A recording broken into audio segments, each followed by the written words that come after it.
Spray tan. All right, so we're gonna do. This is our our third video. We're gonna go over modifications for pelvic floor dysfunction. Go for it. Good? Yep. Okay. So, as I was saying, number one is the proper breathing pattern. Okay? Number one. Number two, so we obviously want to avoid planks, crunches, sit-ups, all those things that I was mentioning earlier, okay?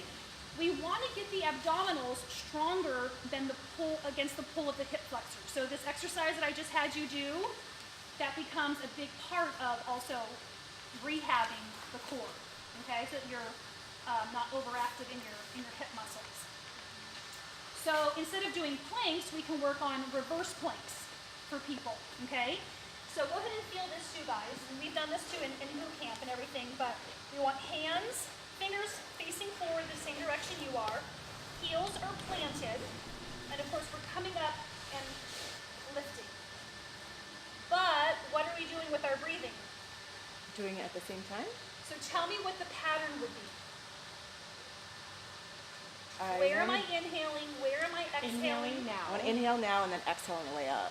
And then right? exhale on the way up. Kegel. Correct. Do I want to inhale again at the top or drop? You can. If you, Okay. Right. So if you have weakness and it's hard for you to hold because, so again, the pelvic floor is just like any muscle. We can have an issue with power and we can also have an issue with endurance.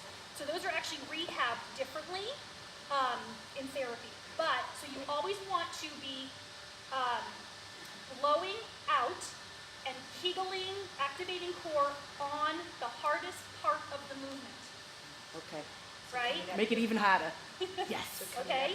So here we are. We're inhaling. Exhale, TVA, Kegel, throw out. Inhale on the way down. Exhale, activate everything. Okay. Inhale on the way down. Exhale, Kegel, TVA, blow out.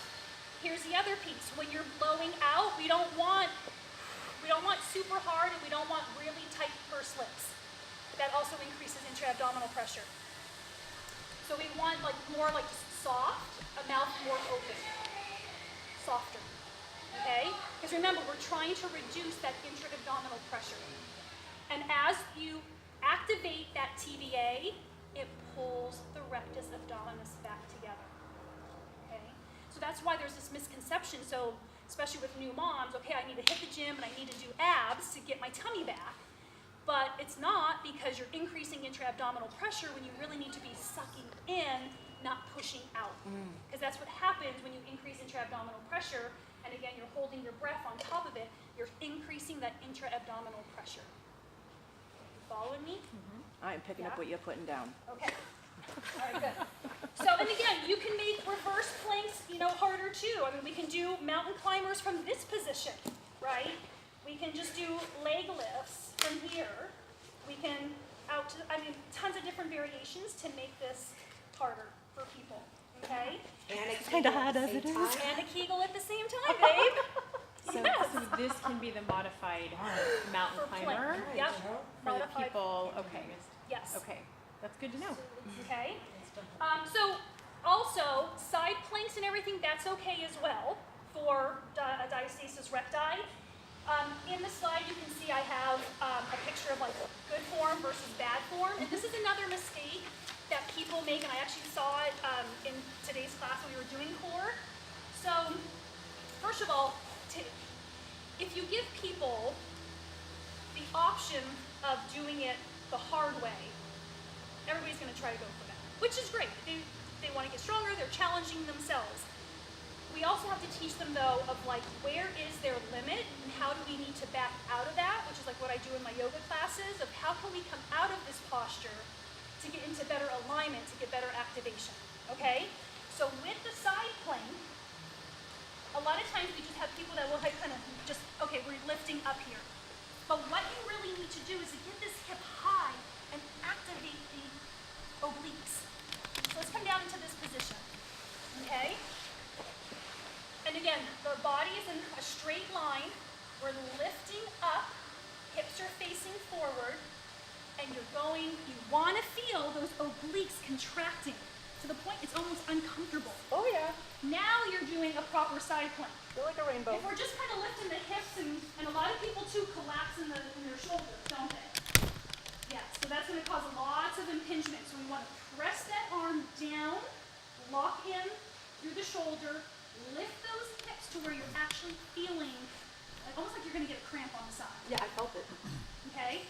Now for holding something static, you can, for that position, for the TDA and everything, you could literally just work your inhales as you're breathing, so you can continue to be like, just inhale, relax, exhale, Kegel, TDA, inhale, relax, exhale, Kegel, I TDA. can see it coming going in and out while Okay? we do it Yeah, too. because I'm activating it. So, So, Lori, what were you saying what were they doing in class, this person you were saying? oh, well, just not getting their hips up high enough. So, and again, our modification today too was to put the bottom foot on top for more of a challenge. So there was this challenge that was going on, so the feet are there, but the hips are hanging down, right? Rather than bringing ourselves into a more stable position and getting those hips really, really high. Or even here, to lift. And remember guys, people are tight, they're so tight in their pelvises and their little backs and their hips. So half the time when you're telling them to lift higher, they can't because they're physically just tight. So again, it's like our job to help them with that modification. Let's actually take off some pressure, let's give you a little bit more support and see if you can lift higher, right? Yeah, and it's about, and that's, yeah, flexibility. And again, we're in a boot camp class too, so we can't get to like everybody, but it's just these little things that if we can kind of, have the time to tweak and address and educate. What's the breathing on that, Lori? What's the breathing? So if Yes. I'm just holding something static, Yep. I'm just going to continue to just work with my breath. I'm inhaling, letting everything relax. I'm exhaling, Kegel, TBA. Inhale, relax. So you want to everything. continuously do that Exhale. inhale, exhale with our movements. Right, because you're breathing, right? Right. You're breathing in that position. So let's breathe and continue to work the nervous system and the core. So would you recommend that on a regular plank as well? Like say Yes. we were theoretically holding a Absolutely. 3-minute static plank, Yes, even if someone's normal. yes. Yes. Exhaling. Yes, because when you're in a plank, that's what you should be doing. You should be inhaling, really you should be holding TBA constant if you can, not even letting it drop. You're not going to hold so much a constant Kegel. In a plank. Right. I don't, yeah, it's just keep Well, that's what I'm it like asking. I'm saying like So, Yeah, so we want when- to keep that belly drawn in for 3 minutes You in do. a Kegel. Yeah, you want to Okay, breathe. yeah, So let's yeah. try this. So let's go into plank. 3 minutes. You want to, Man. I'll save you. We won't do 3 minutes. 'Cause we're gonna- Should we experiment by having a lot of water first or tea or something? And see if it really works? really works. Yeah, right? So, again, as you're here, long car ride. you're breathing normal, right? Car ride. I Bumpy. have a literal long Yes. car ride ahead of me, thank you. Plank pose, plank pose. So what I want you to do here though is, and you can inhale, relax everything, exhale, Kegel, TDA, but because plank is such a hard position with the increase of intra-abdominal pressure, see if you can breathe, keep your normal breathing pattern while keeping TDA under a constant contraction. Right? So what do we see a lot with our clients? Okay, we're way up here, so guess what? We're hanging out, our hips are overworking. Or we might start okay, and then we dip. And we're around, there's so many different variations, right? And so really when you're in a good plank position, you want pelvis slightly tucked so that we're engaging. Because remember, your six-pack abs, where do they attach and originate and insert? Sternum to pubic bone. See, there's that pelvis again, right? So when we do this, we're getting rectus abdominis, or six-pack abs.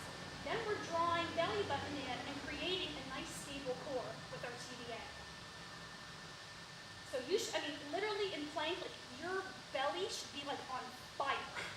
You're like a constant contraction. Make sense? It's nothing. It's however they're substituted. Right? It's however they're substituted. And I get this a lot of times. Oh, I can't go into plank this way because my back hurts. It's like, turning on. Nothing's turning on. So I have a question. So we have the contraindications of why they don't want to add intra-abdominal pressure, but obviously our goal is to transition them to be able to withstand the intra-abdominal pressure, right? So where's the middle ground of like where they're ready? When they can do these positions with the proper breathing and activation, especially with a DR, if they're at that 1 finger or less, then they can transition into those. Absolutely, yeah, because this is all about pulling the function, right? Yeah. And getting back to normal. Yeah, because it's like a middle ground. Quadruped is another great one. So let's go hands and knees here, guys. And again, this is really good for those clients who are so outside of their bodies that they can't feel anything. Right. Seriously. Like, you know the client that you say bend your arm and you're like bend your arm. Yeah. And you're like you kind of karate chop them. Bend your arm, right? It just tells you that they're not aware. They're not in It's their the body. opposite when people say, when you say straighten your arm, they're like, Yeah, it's just they're just somewhere they're checked out, or like, again, nervous system is not communicating It's to the the nervous muscles. system. Yeah, all of it. But quadruped, so we're gonna be on hands and The knees nervous system. and let the belly drop.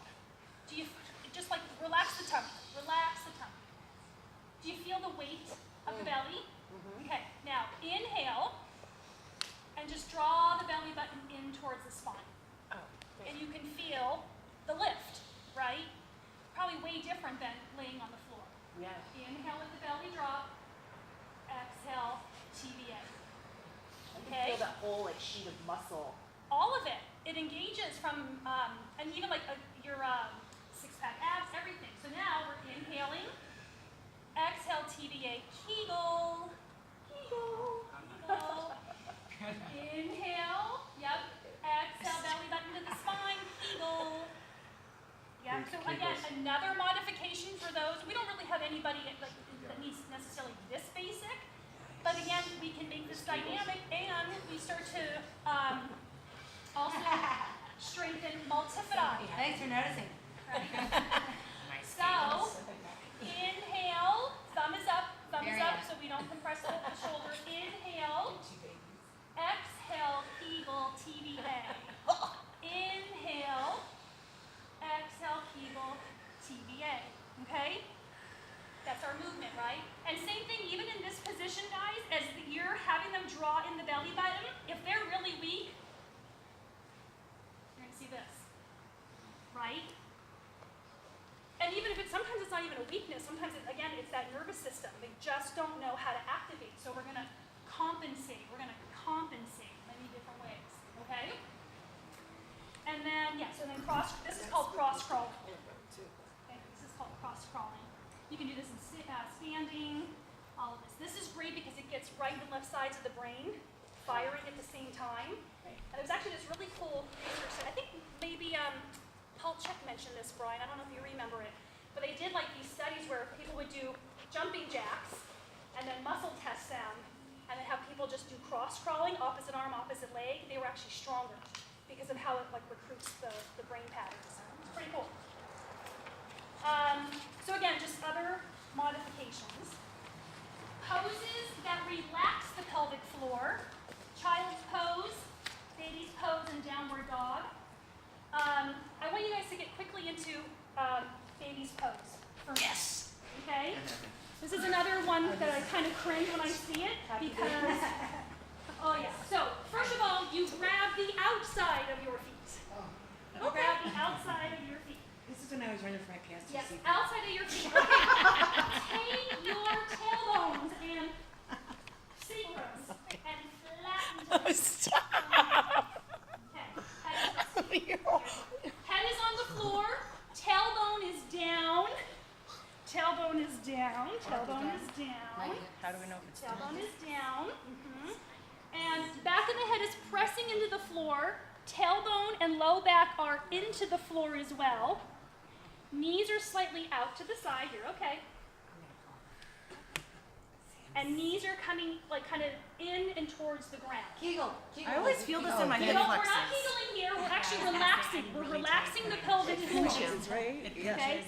But again, people are tight, and what do we see a lot of times? Like, they're, well, I can kind of demonstrate it better. You guys can see that now, but they're literally in class like this, trying to hang out, right? So they're just too tight.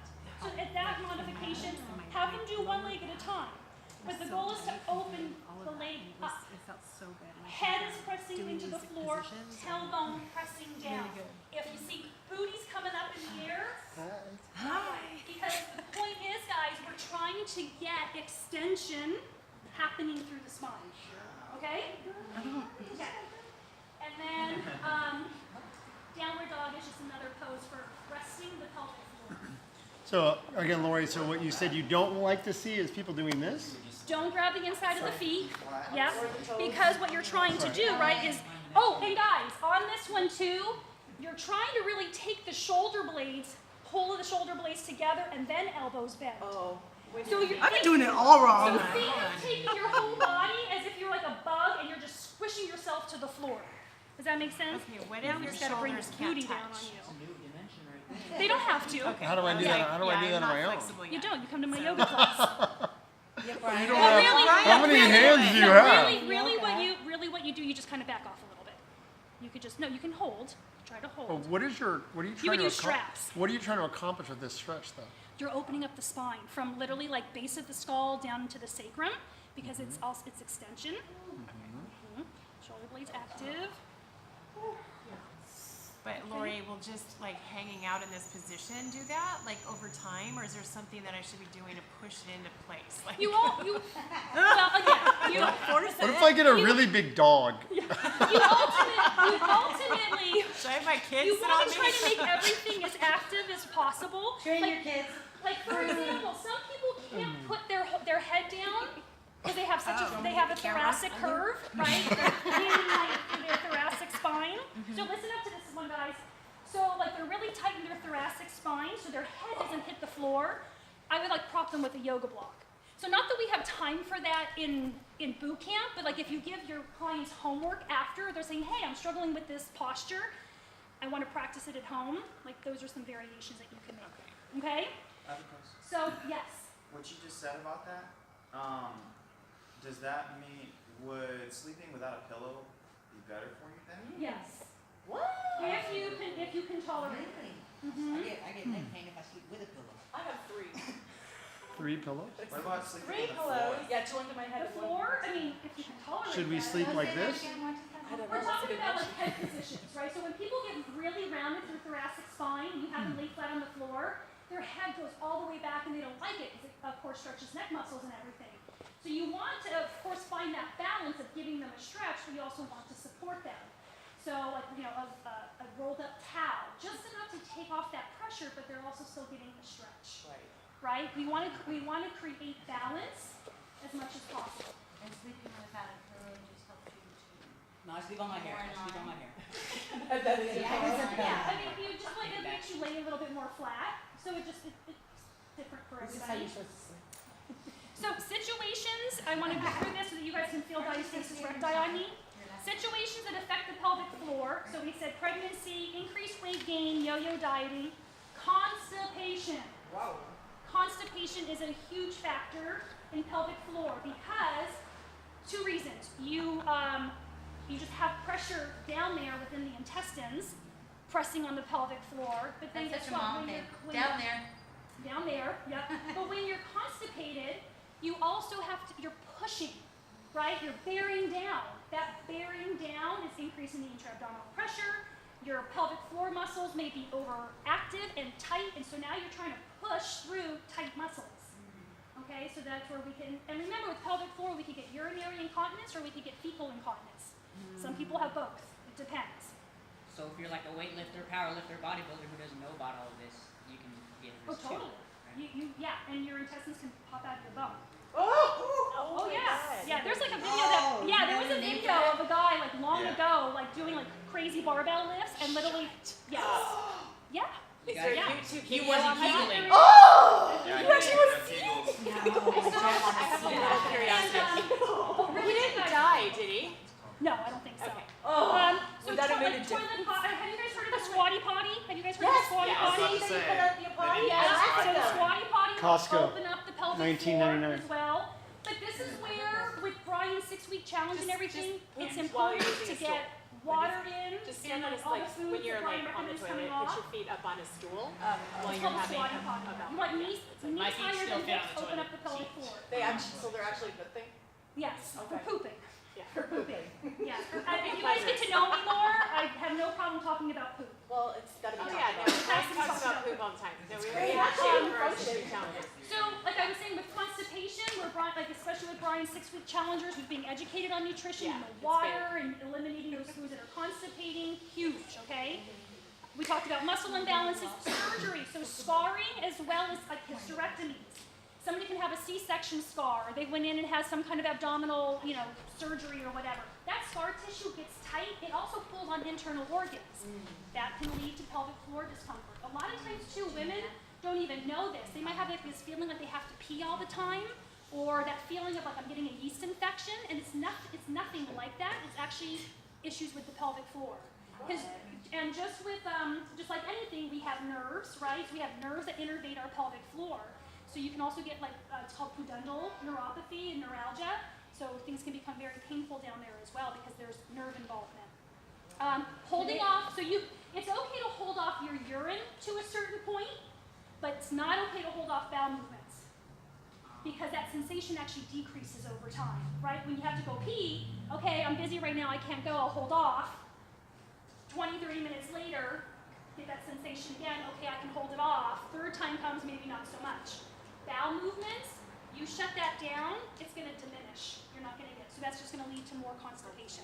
Okay, so poop when you got to go poop. And take your time. Because really, a bowel movement should be effortless. If you're having to bear down and to have a poop, It's a fiber in your something's diet. not right.